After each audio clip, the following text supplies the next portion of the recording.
Aventure chasse-pêche vous est présenté par Browning et par La Capitale Assurance Générale.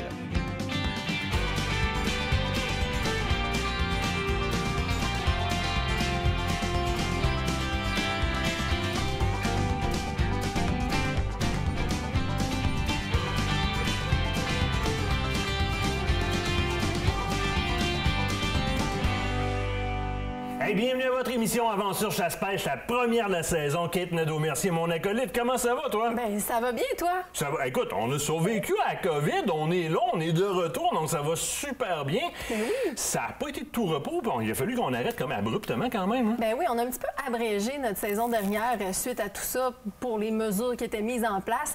Mais on a quand même continué, nous autres, de notre côté sur le web, donc avec toutes les émissions qui sont disponibles sur la chaîne YouTube d'Aventure Chasse-Pêche, sont encore là. C'est possible d'aller les voir. Mais là, on est prêt, puis on est d'attaque pour la nouvelle saison. Oui. Ben là, ça fait déjà un petit bout qu'on est sur le terrain pour vous tourner des épisodes, évidemment, de chasse et de pêche. On a pu commencer avec l'ours en début de saison. Mais là, on commence notre saison de studio proprement dit. Donc, on est dans votre salon tous les jeudis soirs, à rediffuser toute la semaine. On va vous en parler beaucoup pendant la saison, mais notre chaîne YouTube va être très active. Notre Facebook aussi très actif. En 4K sur YouTube, donc très intéressant. Mais là, on starte ça en grande, parce qu'on s'enligne pour la chasse. Alors, cette semaine, du côté chasse, on parle entre autres de munitions. On va démystifier les munitions. Toi, tu as un invité spécial, quelqu'un que je connais bien? Ben oui, c'est notre collègue Pascal Blais, rédacteur en chef au magazine Aventure Chasse-Pêche, qui est avec nous en studio pour nous parler un petit peu de ce qui se passe dans le magazine présentement. On parle un peu de carabines. On a reçu nos Browning pour aller à la chasse, donc nos carabines proprement dit. On va vous expliquer un peu nos choix. Là. Pourquoi, du comment, qu'est-ce qu'on a choisi, toi et moi, en termes d'armes cette année pour la chasse au grand gibier. Et on commence ça en force aussi en vous présentant le premier de 2 reportages sur la chasse que j'ai faite l'an dernier avec un de mes amis, Patrick Daigle, en Afrique du Sud. Oui, une super belle chasse, mais écoute, Martin, c'est un petit peu... C'est pas quelque chose qui est typique à l'émission, hein? Non, bien, puis on va dire, ça a fait réagir. On a mis un preview de la saison en disant on va à la chasse en Afrique du Sud et rapidement, il y en a pas énormément, mais il y en a quelques-uns qui ont réagi très rapidement. Ça fait environ 35 ans que cette émission-là existe sur différentes appellations. Ça s'est appelé Loisirs Chasse-Pêche, Les Amants de la Nature et bien d'autres choses. Et on a toujours présenté du gibier purement québécois, avec quelques exceptions. On est allé en République dominicaine, il y a de l'Ouest qui s'est présenté aussi là-dedans, au travers de CFM Monette, entre autres. Mais l'opportunité de l'Afrique du Sud existe. Et on se doit un peu de la présenter. Maintenant, la raison pour laquelle, et je l'explique un peu dans le reportage, je refusais dans le passé, c'est un petit peu l'acheminement de cette viande-là. Qu'est-ce qu'on fait avec ces animaux? Le refus de tuer pour tuer. Et là, on m'a mis entre les mains un pourvoyeur qui était comme, wow, travaille avec la population locale de manière une grande proximité. Ça fait comme, oui, on a à présenter cette opportunité-là qui existe. Alors, la voilà, mais d'une façon noble, du moins de la façon la plus noble que nous, on a pu le trouver. Alors, dans les bonnes valeurs. Ça va être intéressant à regarder. Bien, j'ose espérer. J'ai essayé de faire de mon mieux. Grosse saison là, cette année. Là. On a vu les salons revoler, les soirées, ça s'est arrêté. Bon, nous, on a continué un petit peu sur le web. Ça n'a pas été évident non plus pour certains commerçants de repartir la roue. Non, mais là, c'est là. C'est reparti. Tout le monde est en train de reprendre place. Tout le monde revit. Là. Oui, tout le monde revit. C'est l'ouverture de la saison de la chasse qui s'en vient, tu le dis. Donc, la frénésie est là. On l'a vu. On est un petit peu allé dans les magasins pour nous aussi refaire nos équipements, s'assurer qu'il nous manque de rien. Puis on a vu que ça se met à bouger partout. C'est le fun de voir que les gens sont sur le terrain. Mais qui dit chasse dit chasseur généreux. Oui, chasseur généreux, c'est toujours en place, puis on va pousser beaucoup sur ce programme-là, évidemment. Le don de viande au moins bien nanti, c'est le propre de nous, chasseurs, le côté communautaire, qui est très important. On ne manquera pas de vous le redire. Une autre chose qu'il faut, très importante, il y a beaucoup de formations qui ont été annulées au printemps par rapport à la COVID. SESMAFAR, toute l'arbalète, l'arc, la carte du chasseur, eh bien, ça revient là. Présentement, il faut aller en ligne sur le site de la FEDCP et on peut s'inscrire. Oui. Dernier point, relève Hoyt, notre concours. On a mis fin à ça. Bien, pas fin, mais on a fait une pause. On fait quoi avec ça? Bien, en fait, écoute, on va relancer tout ça dans les 2 prochaines semaines à peu près. Là. Vous allez avoir des nouvelles là-dessus. On va vous tenir au courant via notre Facebook et également à l'émission, on va vous redonner tous les détails pour pouvoir vous inscrire. Donc, c'est pas fini. On va quand même lancer le concours. Les jeunes, restez à l'affût. Préparez vos vidéos. Recommencez à nous envoyer vos vidéos parce qu'on remet ça en branle bientôt. Là, on s'en va à une pause. L'autre bord de la pause, je te laisse prendre un petit peu les contrôles parce que tu vas être avec notre notre ami Pascal Blais du magazine Aventure Chasse-Pêche, voir un petit peu ce qui s'en vient et ce qui est en kiosque présentement. Donc, reste là, je vais déjà être rendu. Oh, ben, parfait.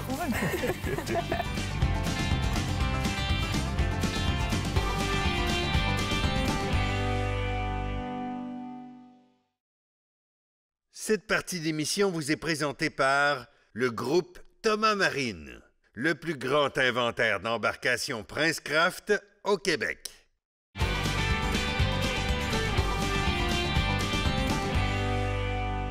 Et il est avec nous en studio, Pascal Blais, le rédacteur en chef du magazine Aventure Chasse-Pêche. Ça va bien, Pascal? Oui, ça va bien, toi aussi, Kate? Ben oui, merci d'être avec nous en studio.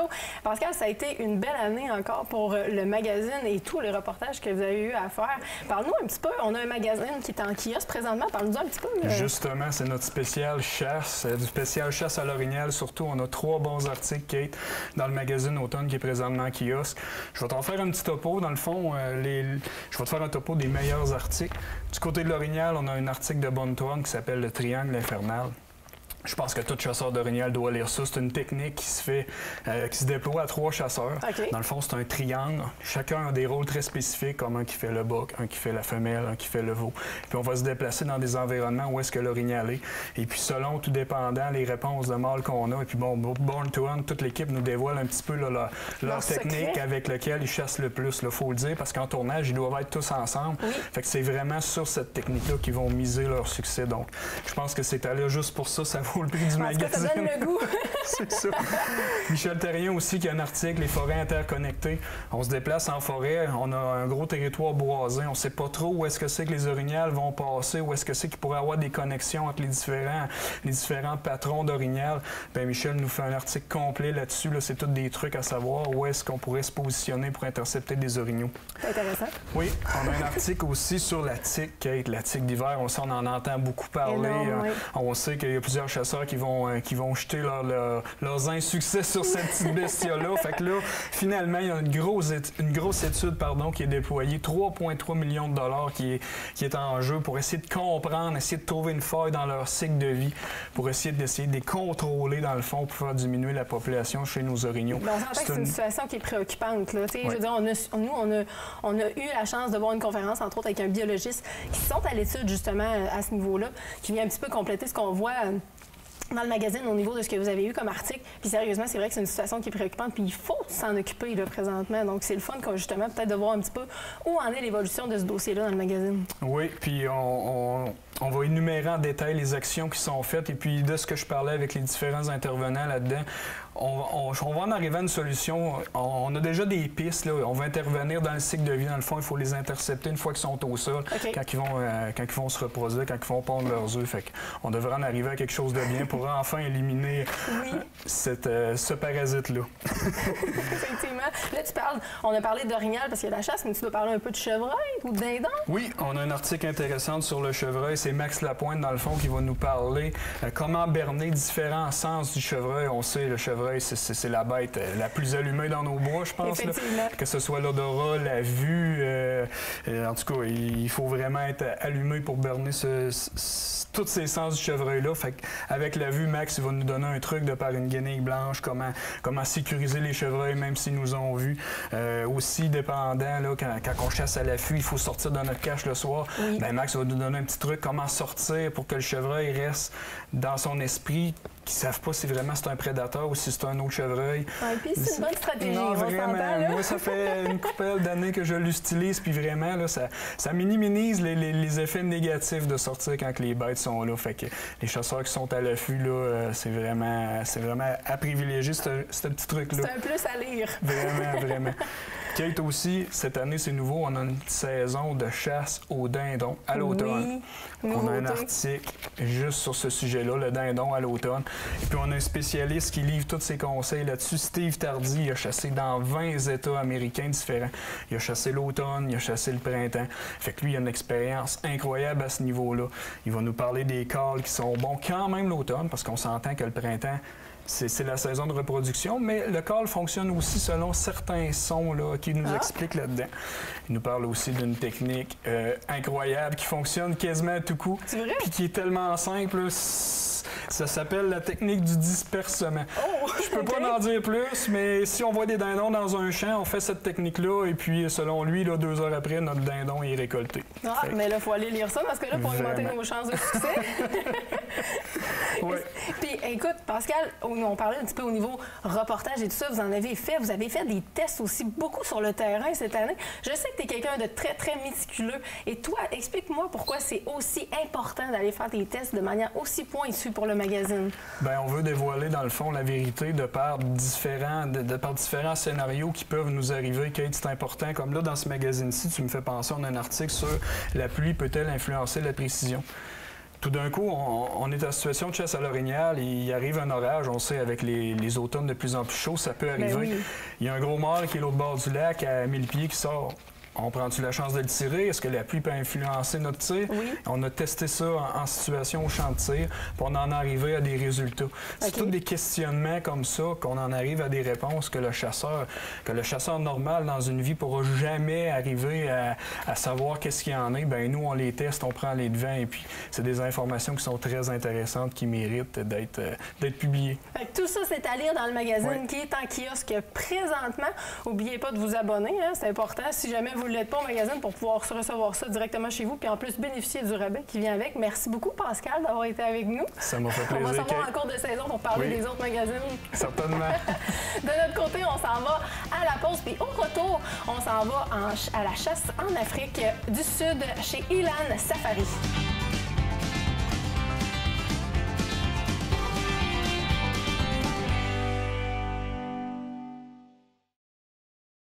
Cette partie d'émission vous est présentée par le groupe Thomas Marine, le plus grand inventaire d'embarcations Princecraft au Québec.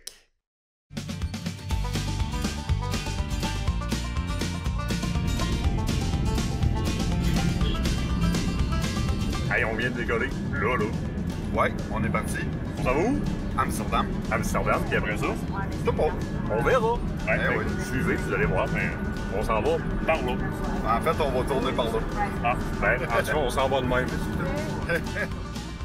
Ton fameux voyage en Afrique du Sud, Martin. Ouais, puis ça faisait longtemps, puis tu sais que je voulais y aller. Oh que oui. Tu as eu l'occasion de pouvoir y aller par le passé. Pourquoi là, tu as décidé d'y aller? Il y a quoi de particulier, puis ça s'inscrit vraiment dans un cercle de valeurs. Les gens vont gérer ça comme ils le veulent. Moi, c'était important de savoir que le pourvoyeur où est-ce que je m'en allais, était conséquent dans ce qu'il faisait par rapport à la population locale, ne serait-ce que sur la collecte puis la redistribution de viande. Dans le cas de Elan Safari, où est-ce qu'on est allé, j'ai accepté d'y aller parce que les propriétaires, Johnny et Alex, s'occupent beaucoup des populations locales. C'est des locaux qui travaillent pour eux, mais ils vont aussi offrir des services à la population locale. Et on peut voir de nos yeux la viande se rendre entre les mains des Africains, des Sud-Africains, et dans leur village. Donc, dans ce cadre-là, moi, j'ai dit oui, c'est beau, ça, c'est mon occasion, ça s'inscrit dans mes valeurs, j'y vais. Oui, puis là, un petit peu comme côté parcours, ça ressemble à quoi, là? On t'a vu en avion, mais... Bien là, tu vois, dans l'avion, à ce moment-là, on s'en allait vers Amsterdam. Départ de Montréal, départ encore de Québec avec une halte à Toronto, ou départ de Toronto, encore Pearson. On va se rendre jusqu'à Amsterdam, dans les Pays-Bas. Et de là, ça va nous amener jusqu'à Johannesburg. Si on s'en va en Afrique du Sud, si vous faites la East Coast, la East Coast, vous allez aller un petit peu plus bas dans un autre aéroport, donc un aéroport supplémentaire. Dans notre cas, Afrique du Sud, dans le haut de l'Afrique du Sud, donc au nord de l'Afrique du Sud, on se rend à Johannesburg. De là, les guides de la pourvoirie Elan viennent nous chercher en voiture. Alors, on fait le voyage de Johannesburg, aller jusqu'au-dessus de Polokwane. Donc, on se rend vraiment sur le long du fleuve Limpopo, en marge de la réserve écologique Kruger. Donc, en même temps, ça te donne la chance de faire la route et de voir de tes yeux comment ça t'imprégner. Endroit d'ailleurs duquel on s'imprègne tellement facilement comparé à d'autres destinations. Là. Ah oui? L'arrivée sur place, bien, écoute, le point fulgurant de ton étonnement puis de ton émerveillement, c'est quand tu arrives sur le lodge en tant que tel, dans les infrastructures. Lodge qui est tout simplement incroyable. On rentre dans le camp présentement au lodge. Je vais faire un petit tour rapide pour voir un petit peu de quoi ça a l'air. C'est très beau ici, honnêtement. Là. Très chaleureux, très accueillant. Il y a des gens qui sont déjà sur la terrasse en train de faire des mots croisés ou je sais pas trop. Ça, c'est notre barbecue. Le lodge en tant que tel. Hey there. Le lodge en tant que tel, dans lequel on mange, dans lequel on va voir tous les trophées d'Afrique. Quand même assez grand ici. Là. Les chalets, de la façon dont c'est fait, c'est que chacun a son chalet. Il y a des chalets doubles, là, dans lesquels il y a des lits, salle de bain pour chacun. Dans les chalets doubles, on a chacun notre salle de bain.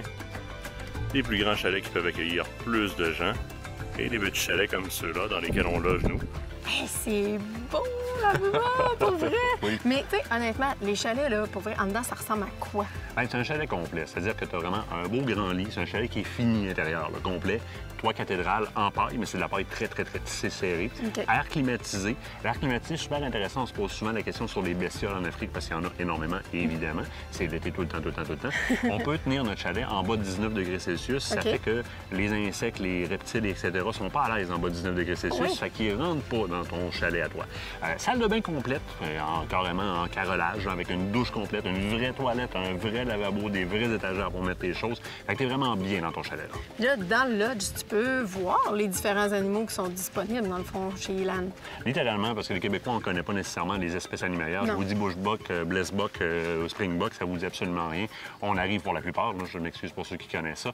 Tu arrives dans le lodge, puis tu as vraiment les animaux taxidermisés sur place. Là. Tout ce qui est disponible sur le terrain sont là et plus pour faire de l'éducation. Donc, on peut vraiment rendre sur place, faire comme hey, moi, j'aimerais mieux ça. Ah, OK, c'est ça un coudou, c'est ça un ci, c'est ça un ça. Dans un premier temps, pour choisir des animaux que tu veux collecter ou faire des échanges, parce que ton plan de base, tu peux faire des échanges là-dedans, évidemment. Oui. Et tu peux aussi, de là, prendre ta décision à savoir est-ce que ta taxidermie, quand tu vas la commander en partant, la préparation de ton animal, est-ce que je le veux en buste complet ou à l'extérieur? Tu as les crânes avec les cornes. Est-ce que je le veux en crâne?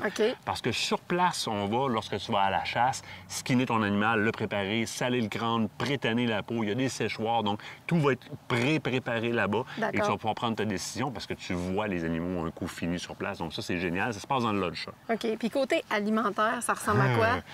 Oh, toi, t'as de l'air d'avoir apprécié!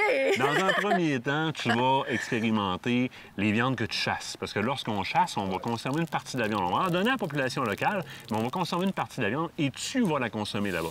Donc, tu vas manger du niala, tu vas manger du bacon de phacochère, de la saucisse de niala, du bushbuck, du blessbuck, de l'impala, du koudou, de l'élan, du Cape Buffalo si t'es chanceux. Là, tu fais tout cuire ça sur ton énorme barbecue, là. Bien, la place de feu à l'extérieur, le barbecue, est réservé souvent à faire les gros backstrips, donc les lignes de dos des animaux, c'est-à-dire le filet mignon, le contre-filet, le faux filet qu'on va vraiment venir faire griller sur cette grille-là.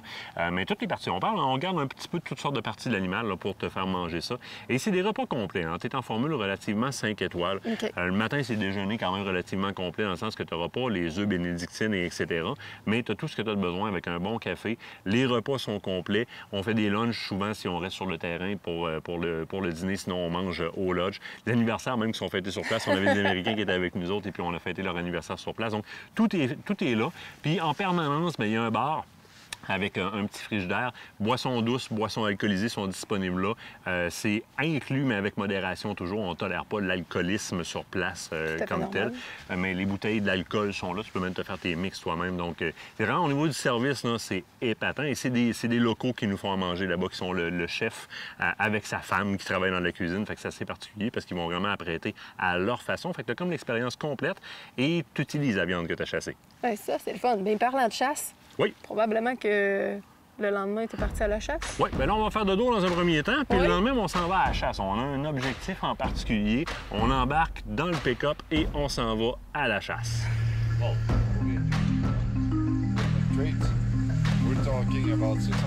Hey, on est à notre première sortie du côté de Eland Safari. On s'en va voir dans l'enclos de Springbok, voir s'il y a quelque chose. On a déjà vu un peu d'action. On a vu un Cape Buffalo, on a vu des sabres, on a vu des Blue Wildebeest aussi.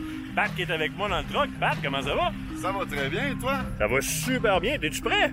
Moi, je suis très, très prêt. Écoute, toutes nos choses sont faites. Je suis juste anxieux de voir... pas anxieux, mais très, très excité à notre première rencontre de gibier potentiel de la journée.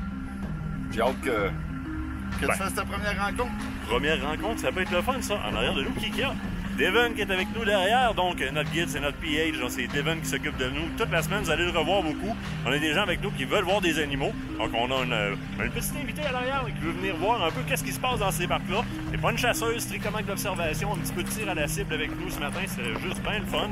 Mais c'est un petit peu ça qui se passe ici. Hein. Il y a des gens qui viennent en villégiature, il y en a qui viennent à la chasse. Dans notre cas, on a dit non à la villégiature, hein, Pat? Non. Non, on dit on va aller chasser. Chauffeur, par là-bas.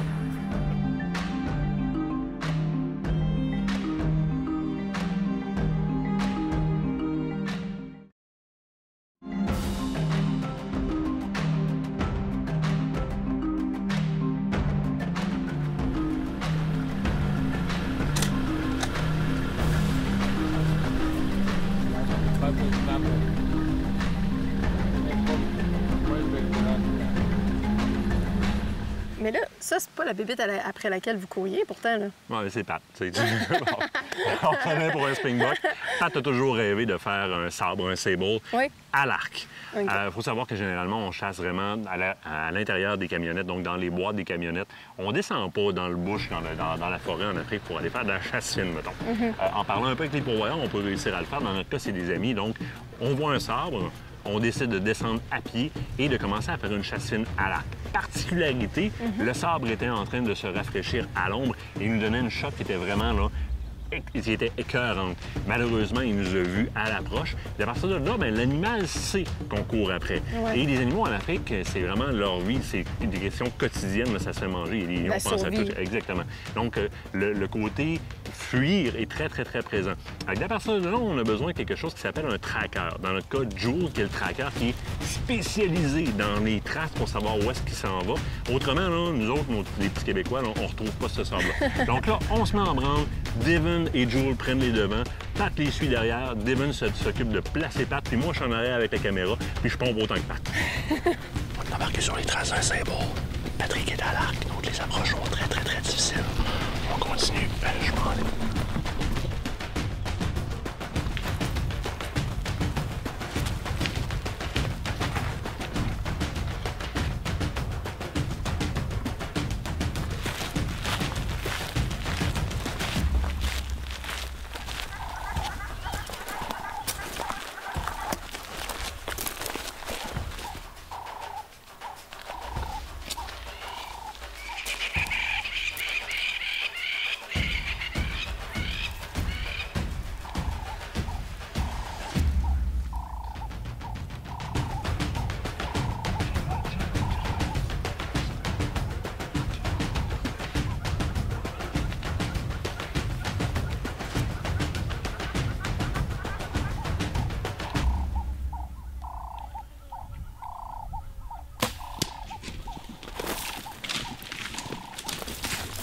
Pat.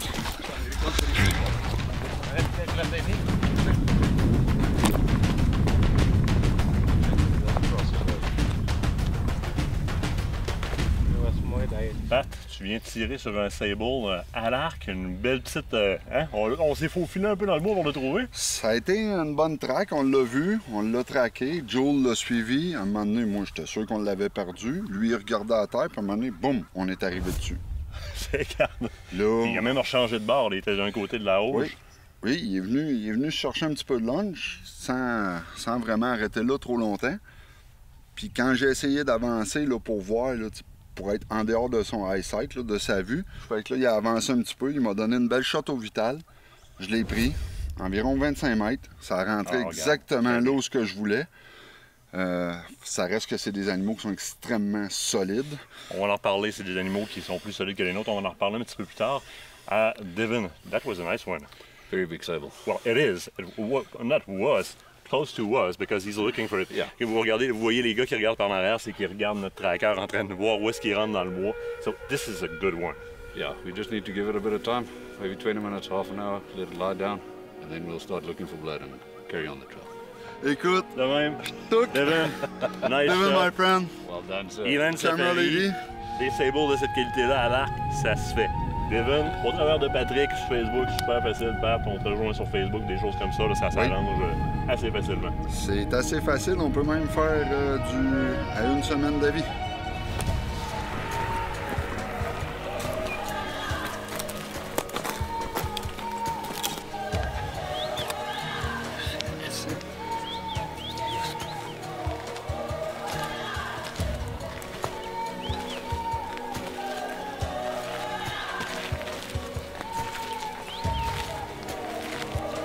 Hey, mon Pat. Hey! Bon ben, viens me montrer ça sur le vite-là. Bon ben, Martin, c'est mon sable. À tout le monde aussi qui nous voit. La flèche est rentrée direct, mais elle peut pas être mieux que ça. Ça, c'est un sable, ça pèse 1 tonne. Lui, c'est un bagarreur. Au fil du temps, il a perdu un petit bout, environ 4 pouces. Voyez-vous, celui-là aussi est un petit peu abîmé. C'est un vieux mâle, il a un trou d'une oreille, pas à cause d'un tag, une bagarre. Quel animal impressionnant! Wow! J'en reviens juste pas. J'étais pas parti pour ça. J'étais parti pour un Impala noir, finalement. Noir pour noir, on a changé un peu de grosseur de bestiole. D'un poumon-cœur, belle shot. Il a pas fait long, il a fait environ 200 mètres. Il s'est couché. On l'a vu une première fois, là, il était pas tout à fait étendu. On s'est retiré. On a eu aussi des... On avait un gros Cape Buffalo qui était comme juste l'autre bord puis qui nous watchait. Et ça, c'est un petit peu épeurant. Ouais, puis c'est pas la petite brindille de clôture qui l'a retenu. On est obligé de se déplacer, attendre une vingtaine de minutes. On est revenu. De toute façon, notre bête, elle n'a pas une part. Elle a cassé des branches en masse. Ça nous a laissé une belle trail de sang. Je sais juste pas quoi dire à part « wow ». Là, c'est... Yes, sir! Hey, on continue! Première journée de chasse. Pas d'aigle.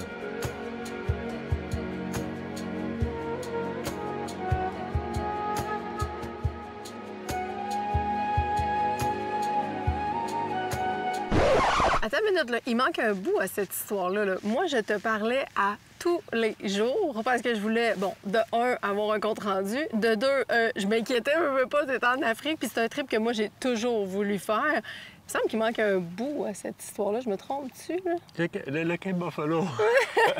Ben écoute, la raison pour laquelle on n'a pas d'image est la suivante. Le Cape Buffalo, qu'on voit un petit peu plus de bonheur, tu vois que l'œil comme... Il est là, il est très présent et il nous regarde. La petite clôture, elle a comme disparu. Le Cape Buffalo, il a décidé de venir nous chatouiller les fesses un peu. C'est ce que je me souviens, oui.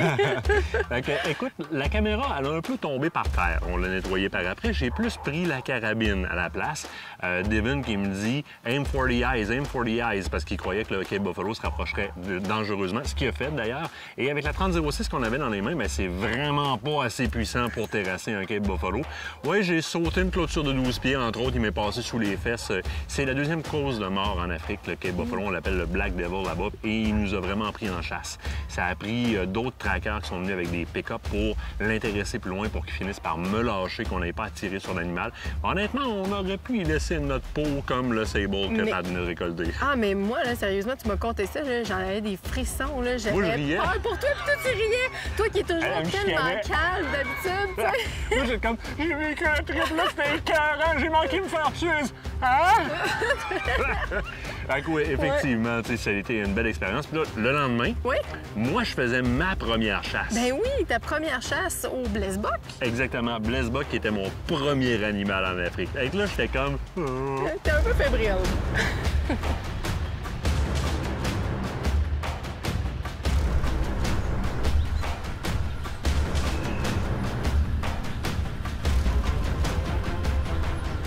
Got a clear shot in the air, with a shot, shoot for the opposite shoulder. Shoot for the opposite shoulder. Okay, shooter ready? Yeah, go. Got him.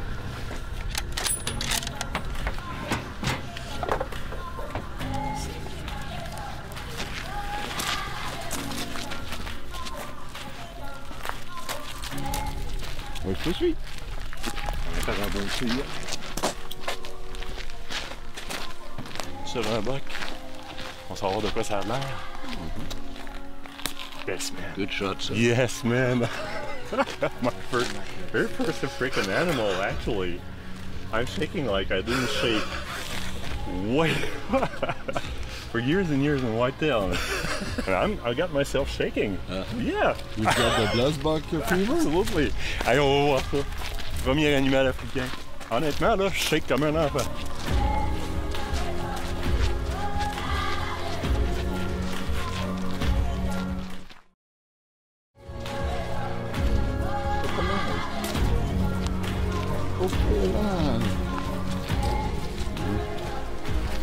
On va prendre la trail facile parce que le caméraman d'un peu pique. Premier animal africain, un blesbok. Première impression, shake. Honnêtement, shake. Comme ça fait longtemps que j'ai pas shaké sur un animal. C'est mon baptême, carrément. On a vu plein d'animaux, tous super, tous de magnifiques animaux.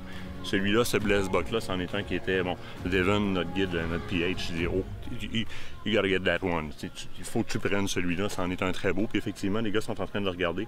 Première constatation, Les animaux africains, on me l'avait dit, mais sont faits beaucoup plus tough. La balle qu'il a mangé, donc le coup qu'il a mangé sur un chevreuil, il se serait écoulé sur place. Alors qu'il a vraiment quand même fait un petit bout. Un petit bout, pas tant que ça, peut-être un 150-200 pieds maximum, mais ça n'a pas eu le même impact que ça l'a en temps normal dans un chevreuil. Alors, on va aller voir, les... On va aller voir ça. Oh oui! Regardez-moi ça. Hey, c'est totalement différent de ce à quoi on est habitué. Une belle bête. Hey, merci mon ami, tu viens de me faire vivre des émotions-là. Martin qui shake à la chasse, ben c'est réussi, puis c'est de sa faute à lui. Donc on vient de faire une belle collecte. Hein, cet animal-là, on va le rapporter au camp, évidemment, il va être éviscéré. On va récupérer un peu de viande pour nous au camp, question de pouvoir manger. La balance de cette viande-là, ben, ça s'en va directement à la population locale alentour. Nos skinners, les trackers qui sont avec nous autres, leurs familles, les amis, le village, où est-ce qu'ils sont. C'est eux qui les amènent là-bas, donc on voit ça se faire ici, c'est ce qui est intéressant. C'est une des choses pour lesquelles, quand on m'a invité ici chez Inland Safari, au travers de Patrick Degg qui tient la caméra présentement, dans ces paramètres-là, je dis ouais, finalement, je vais y aller en Afrique parce que ça me tente de la façon dont vous le faites. Et puis, récolter un animal comme ça, comme premier animal, eh ben c'est juste génial. Quel bel animal. Regardez les cornes là-dessus. C'est quand même un beau mâle, là. C'est un beau mâle. Il y a des belles cornes, ça part gros. Ce qu'on appelle nous les mérins, je sais pas si ça se nomme de la même façon, mais ça part quand même assez gros. Regardez-moi ça, comment c'est beau. Hey! Yes! Je suis content! Mais là, après le tir, Martin, c'est-tu toi qui arranges ta bête? Ça fonctionne comment? Je voulais faire ça, mais ça marche pas de même là-bas. Non? Moi, ça m'a un petit peu déçu parce que je voulais éviscérer un animal africain, excuse-moi, mais les services sont tout inclus là-bas. C'est-à-dire que du moment où l'animal, tu t'effectues ton tir, le tracker va le chercher, on le trouve, les gens là-bas le sortent de là dont ton guide puis le tracker vont faire le transport, vont l'installer de manière noble pour prendre les photos, vont prendre les photos pour toi. D'ailleurs, à la fin du voyage, on vous remet une petite clé USB avec toutes vos photos, ce qui est très apprécié. Cool. Donc, on l'installe, on prend des photos. Après ça, il l'embarque dans le pick-up, on va le porter. Là, les skinners vont s'en occuper, préparation, salée, etc. On va regarder dans la cage thoracique, notre tir est passé où, etc. Donc, le service est complet. Tu touches absolument rien. Toi, tu touches à la clenche et ça tombe par terre, puis de là, il s'en occupe. Mais là, moi, j'ai une autre question pour toi. Tu sais, ici, au Québec, on est habitué, on a le port du dossard, les réglementations en matière de tir dans un véhicule. Tantôt, tu parlais que tu tirais à partir du pick-up. Oui, au départ, il n'y a pas de dossard en Afrique qui est utilisé. Point final, en Afrique du Sud, du moins, le port du dossard n'est pas obligatoire. Okay. Oui, on chasse à partir d'une camionnette. C'est permis, de un. De deux, c'est très recommandé. Question sécurité, on est en mouvement rapide, facile. S'il y aurait des animaux problématiques, lions ou quoi que ce soit qui arrive, une harpe d'éléphant ou peu importe, on peut décamper et on est de proximité avec le guide. Puis, on peut effectuer les tirs à partir d'un véhicule sans aucun problème là-bas. Okay. Donc, l'arrière de la camionnette est vraiment, la boîte de la camionnette est vraiment adaptée avec des bancs rembourrés, des endroits pour accoter ton arme, pour tirer des portes-armes pour vraiment que ton arme soit à côté. Et c'est aussi un excellent poste d'observation. Et de là, ton guide va dire, Bushbuck, Blessbuck va te nommer qu'est-ce qu'ils voit en passant. Donc, en même temps, tu fais énormément d'apprentissage. Ça se fait beaucoup en pick-up. Mais on a d'autres choix aussi. Ah oui? Oui, on peut. Il y a des caches, évidemment. Il y a beaucoup de caches qui sont... Tu m'as envoyé une vidéo live là-bas. Tu as réussi à pogner du réseau, puis tu m'as envoyé une vidéo avec des girafes en arrière de toi. Capoté. Parce qu'il y a des miradors, des caches au sol, des caches improvisées, etc. Ce que tu as vu, c'est vraiment un grand mirador sur le bord d'un point d'eau. Parce que les caches sont toutes sur le bord des points d'eau pour vraiment avoir les animaux qui viennent. La scène que je t'ai filmée de là-bas, live, capotait un peu. C'était comme dans le parc Jurassique. On a vu des têtes de girafes apparaître au loin par-dessus les arbres qui sont très exotiques. Le look est écœurant. 14 girafes en même temps sur le tour de l'oasis de ce lac-là, dans lequel il y a de l'African catfish qu'on peut pêcher aussi sur la pourvoirie. Wow. Et de là, on commençait à apparaître des zèbres, des élans. On a vu quoi? Impala qui est passé par là, chacal. Il y a beaucoup d'animaux qui viennent au point d'eau. 14 girafes, là, il a même fallu attendre à la Brunante avant de bouger ou de descendre parce que les girafes peuvent être très territoriales. Et c'est ce soir-là, à la Brunante, que j'ai, moi, récolté mon gros Impala. Du moins, par rapport à ce que j'ai vu à venir jusqu'à date et des dires de mon guide là-bas, qui est une très belle récolte parce qu'évidemment, moi, j'ai pas la connaissance pour juger ces animaux-là. Je suis pas habitué, on cherche sur de l'orignal ici.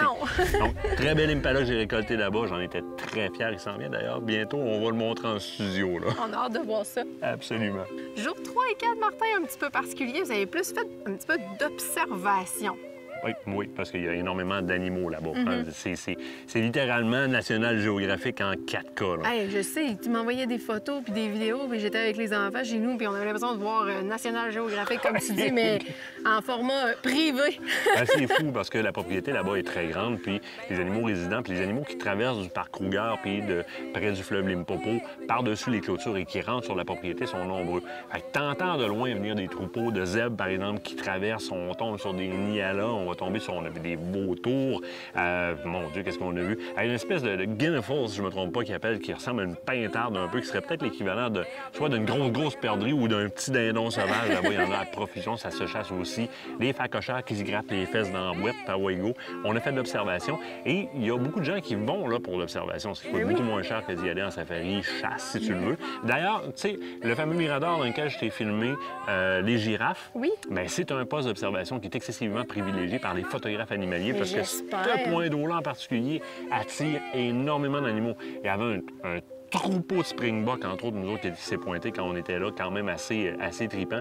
Beaucoup d'observations à faire là-bas. Puis après ça, on va repartir à la chasse. Repartir à la chasse, justement. Il me semble que tu m'as comme montré une photo. Tu sais, je m'y connais pas encore en animaux africains totalement, mais une espèce de bébite noire. Ça avait pas l'air très gentil, très doux, là. Patrick qui chassait à ce moment-là. Patrick, c'est un amoureux des impalas et il existe plusieurs phases de couleurs d'impala. Il y a une forme hypermélaniste de l'impala qui donne une coloration noire. Hypermélanisme, donc beaucoup plus de pigments. L'impala est noir. Dans le cas de Lucifer, parce qu'on l'a surnommé Lucifer, Lucifer a poussé avec une corne vers le bas. Ce qui est problématique parce que ça fait un animal qui en blesse beaucoup d'autres parce qu'il y a juste une corne. Donc les deux cornes ne barrent pas dans le combat. À ce moment-là, ce qui est intéressant, c'est que vos guides en Afrique vont vous amener sur des animaux comme ça. Ils vont vous dire, ça, c'est ce qu'on appelle un broken. C'est un animal que tu vas me rendre service en abattant. Alors, ils vont vous faire même un prix spécial pour ce genre d'animal. Dans le cas de Patrick, c'était le trophée plus que d'autres choses, le visuel de Lucifer. Il était fier. Il était fier. Son Lucifer, il l'a voulu. On l'a vu jour 1 en arrivant, puis tous les jours après, on courait après au travers de nos chasses. Là, il l'a eu.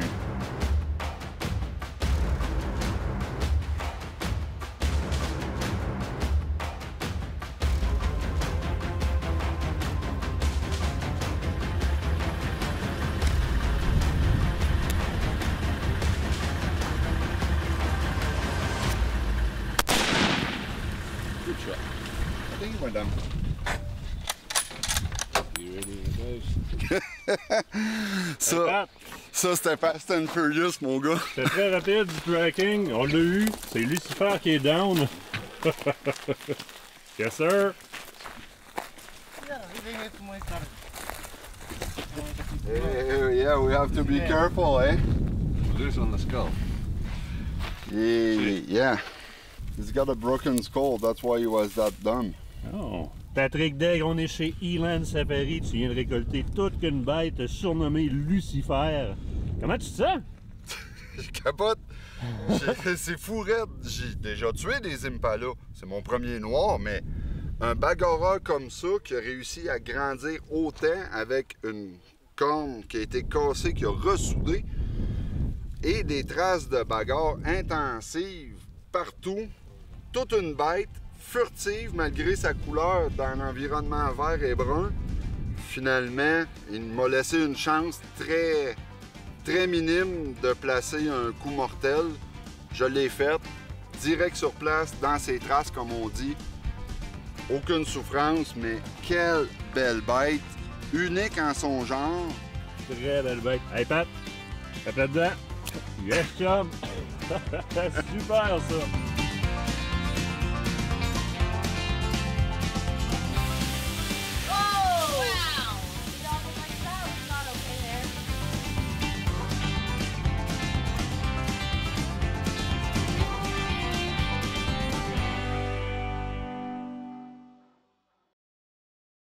Cette partie d'émission vous est présentée par le groupe Thomas Marine, le plus grand inventaire d'embarcations Princecraft au Québec.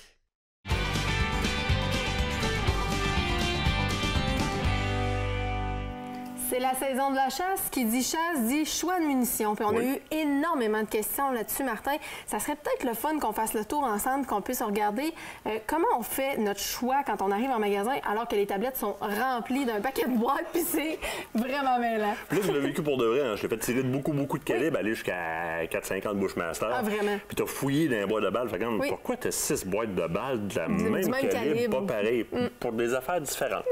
C'est pour des affaires différentes. Bien là, écoute, on a des boulets qu'on qualifie peut-être d'un petit peu plus mous, d'autres un petit peu plus durs.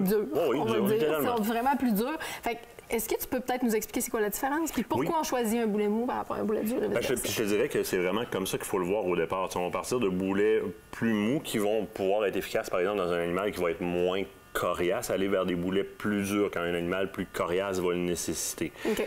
Maintenant, je pourrais tirer 2 boulets complètement différents dans la même carabine.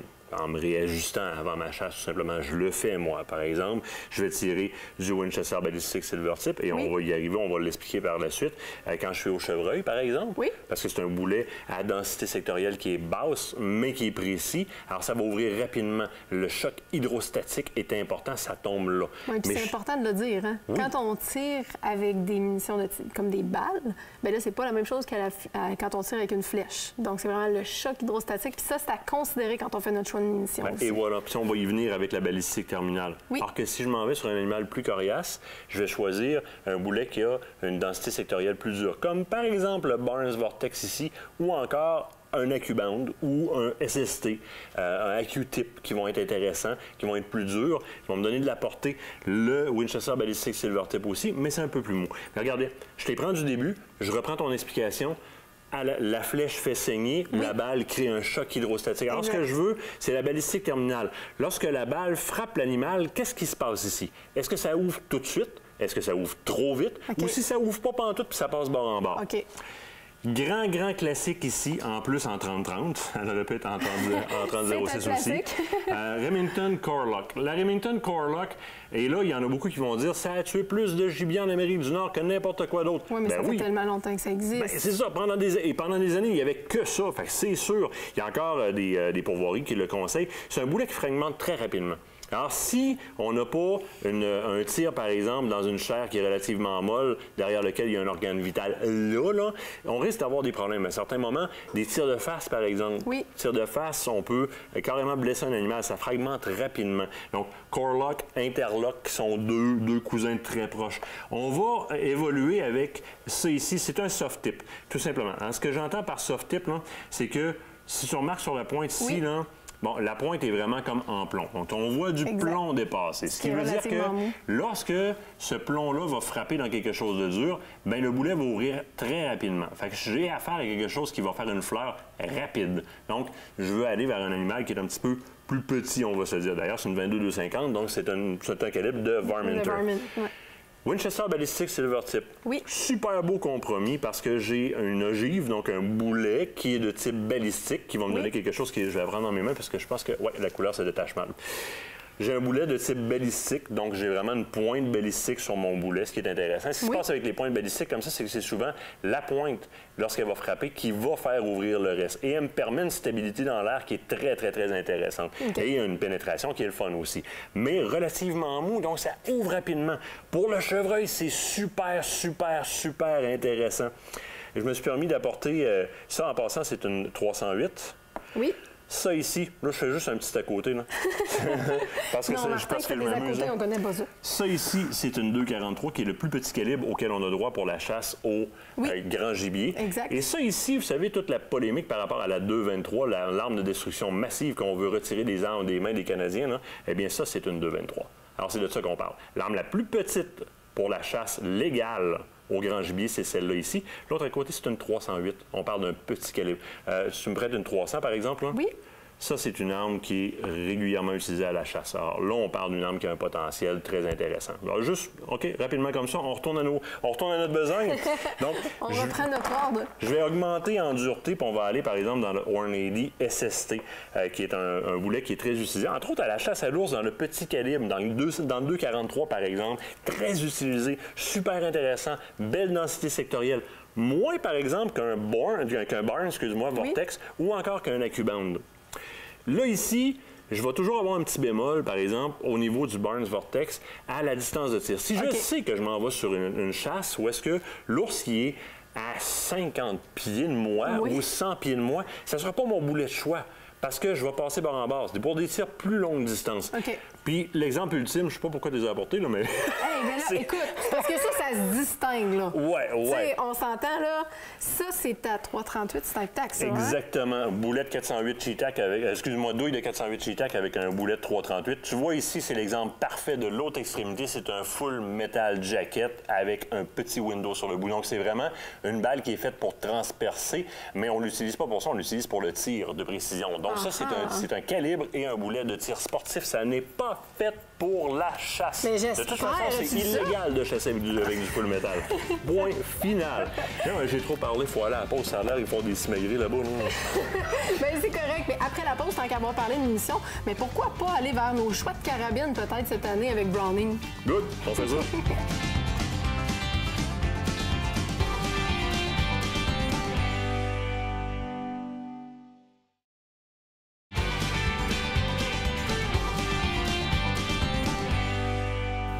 Plus tard en saison, on vous présentera les fusils qu'on a choisis dans Browning pour nos petites chasses sur la Genée, etc. Mais là, c'est la grande chasse qui commence bientôt. C'est ce qui veut dire carabine. Et oui, puis on a fait nos sélections chacun de notre côté. Mais là, moi, la tienne m'intrigue beaucoup. C'est une X-Bolt, ça. Ben oui, mais elle n'est pas comme les autres. Non, pas du tout. Là, on est dans la version micro-Midas, en fait. Donc, micro, ça le dit. Un peu plus courte, donc parfaite de 1 pour les chasses fines ou encore pour les plus petits gabarits. Passe-moi dans ça, là. Ben oui, Juste comme... Ben oui, et pour là, tu vas voir qu'il y a vraiment une différence. Ah, tabarouette, oui. Donc, il y en a beaucoup qui vont faire couper la crosse, mais là, on est direct. Que ce soit juniors, femmes ou hommes qui ont un plus petit gabarit au niveau des bras, là, c'est parfait. Ça fait toute la différence. Oui, puis t'as quand même... Mais là, toi, une crosse en bois, je te vois tout le temps une synthétique puis du tactique. Oui, vraiment une crosse en bois, donc j'ai été... Je viens de me sauver. Attends, écoute, on va parler de toi tantôt. C'est ça. Donc, là. Reste tranquille. Tapis, papa en rond. Donc, c'est ça. Crosse en bois, donc en noyer ici, dans ce cas-là. Super belle crosse, bien travaillée, les beaux détails avec des belles prises en main. Au niveau de l'appréhension, c'est le fun, ça. Oui, c'est très apprécié. Mais écoute, on peut faire peut-être un petit peu le tour de l'arme ensemble. Oui. Peut-être ici, butt plate, en fait, le pad de recul. Exactement, qui est doté de la technologie Inflex, qui est une technologie un petit peu plus nouvelle chez Browning et qui nous permet d'amenuiser un petit peu le recul. Puis on le sait que c'est quelque chose qui est vraiment désagréable quand on fait du tir, surtout quand on pratique puis qu'on tire à maintes reprises. Donc c'est agréable. Crosse plus courte, ça on le dit. Oui. X-Bolt, j'en parle un petit peu parce que je vois le verrou de l'autre côté, qui normalement est à droite, mais là, il est à gauche. Gaucher, parce que l'ensemble de la gamme X-Bolt, ça se fait gaucher. Et Kate est une gauchère. Eh oui, je suis une gauchère et ce qui va être en fait un nouvel apprentissage pour moi cette année au niveau des séances de tir. Je suis tellement habituée de tirer avec des armes qui finalement sont droitières. Tous les gauchers finissent par tirer des carabines droitières, mais là, on peut se le faire. J'aime bien que, comme le reste de la gamme X-Bolt, on ait conservé le côté distingué. Puis, as-tu la même technologie au niveau du trigger? Oui, le feather trigger, en fait, qu'on appelle, donc vraiment très, très sensible. La course de la détente est extrêmement courte. Donc, ce qui va faire vraiment en sorte, parce que ça va nous empêcher peut-être d'avoir de la variation au niveau de notre tir au moment de faire feu. C'est une technologie qui est vraiment appréciée et qu'on a bien hâte de pouvoir tester à maintes reprises sur le champ de tir. Effectivement. Canon, écoute, canon qu'on appelle bleu-i, mais mât. Exactement. Très beau canon. C'est quand même espacé, hein? Ben oui, exactement. En fait, le bedding, l'assise du canon a été usinée de cette façon-là, c'est-à-dire de manière à créer un espace entre le fût et le canon pour éviter la variation au fil du temps. On le sait, les matériaux parfois travaillent en fonction de la température et de l'humidité. Et ce qui se produit souvent, c'est que là, vu que le matériau va avoir gonflé, on va avoir une variation au niveau du canon, ce qui peut faire influencer... T'affectes l'harmonique, dans le fond. Exactement. T'affectes l'harmonique de l'arme. Donc, la précision. C'est ça. Donc, le résultat de tir. Mais à ce moment-là, ça évite tout ça. C'est très apprécié également. Mais toi, de ton côté, mon cher, écoute, tu m'étonnes. Ta carabine, elle écoute pas, là. Bon. Mais toi, tu m'étonnes par ton choix de cette année. On est tellement habitués de te voir avec des carabines à verrou. Mais qu'est-ce qui se passe-t-il? Raconte-nous ça. J'ai eu des carabines semi-automatiques dans le tir sportif, mais jamais à la chasse. Et la raison est très simple. Je suis de l'école de penser qu'un verrou, c'est le mécanisme le plus stiff, le plus fixe qui existe. Et que le départ de ma base, si mon mécanisme est très, très fixe, va conférer une très grande précision. Alors que les mécanismes, par exemple, à pompe ou encore à levier ou les mécanismes semi-automatiques sont un peu plus lousses, donc un peu moins fiables au niveau, généralement, de la fiabilité, au niveau de la stabilité balistique de ma balle lorsqu'elle décolle dans mon mécanisme. Ici, on parle de la barre Mark III, la barre qui, au départ, avait été designée par Bruce Browning, qui est...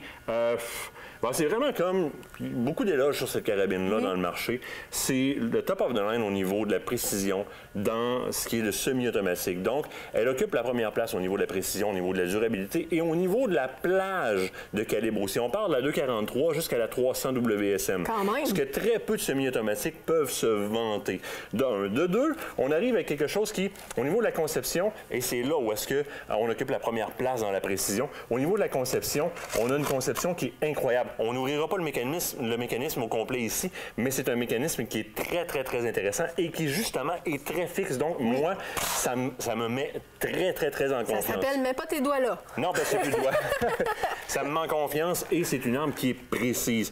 Tu as vu, j'ai un télescope qui est le même que le tien. On a mis des Diamondback, c'est des 6-24, si je ne me trompe pas. Oui, c'est ça. Et on réussit à faire des tirs là, à plein zoom, quand même assez loin de précision avec cette arme-là. Autre gros avantage par rapport à plusieurs semi-automatiques. Regardez bien, je vais appuyer ici et le chargeur va sortir comme ça. Chargeur détachable. Alors, je peux retirer ce chargeur-là littéralement. Donc, le chargeur, je peux le remplir et je peux le porter à part parce que la réglementation ne me permet pas d'avoir les balles dans l'arme puis de déloader puis de reloader des semi-automatiques, c'est tannant parce que pour embarquer dans le véhicule, par exemple. Oui, exact. Mais là, j'ai juste à sortir la balle qui est dans la chambre présentement et à enlever le chargeur. Je peux aussi avoir un deuxième chargeur. Oui. Puis à la place d'y aller avec tube ou quoi que ce soit, bien, un chargeur comme ça, c'est très, très, très apprécié. Même technologie au niveau du pad de recul. Ici, bois noyer, un petit peu plus de qualité. On est allé avec un grade 2 au niveau du bois noyer. Donc, on y va avec des matériaux qui sont un petit peu plus exotiques. Même chose au niveau, par exemple, du choix du métal au niveau du mécanisme. La chambre, à l'intérieur, est entièrement plaquée de chrome. Ce qui confère une densité sectorielle, donc une dureté à ce métal-là qui est assez intéressant, qui, dans des cas, par exemple, de mauvaise charge de munitions qui ferait du back pressure, endommagera pas la chambre. Donc, c'est des armes qui sont très bien conçues. Puis, on prend la peine, évidemment, parce que c'est classique. C'est un design de Bruce Browning lui-même. Donc, on vient poser le Buckmark plaqué or sur le côté. Il y en a également un, je pense, sur le pontet. Exactement. Les détails sont là. Les détails sont là. Le damier sur la culasse. Écoute, une arme d'exception qui me met en très grande confiance de finalement chasser avec une semi-automatique. Et puis là, ben, on était ensemble et on montait nos télescopes dessus puis on se disait, tabarouette, 24, non, je veux dire, OK, c'est beau, il va falloir aller mettre des cibles quand même assez loin parce qu'on va vouloir exploiter nos télescopes jusqu'à leur maximum. Là, je dis à Verrou, on va le faire, pas de problème, on va calculer ta drop parce qu'on a des télescopes balistiques, des télescopes tactiques. Donc, la variation, mais moi, même si j'avais toutes ces données-là en tête, je suis quand même une semi-automatique. Ben, tabarouette, ça le fait, puis ça le fait à coup sûr. Je suis vendu. C'est beau. Je suis pas converti en entier. Le reste de ma garde-robe arme est quand même à verrou. Mais la barre Mark III, c'est étampé, c'est dans le cœur, c'est génial. Hey, c'est déjà tout pour cette semaine. Oh, ça a passé trop vite.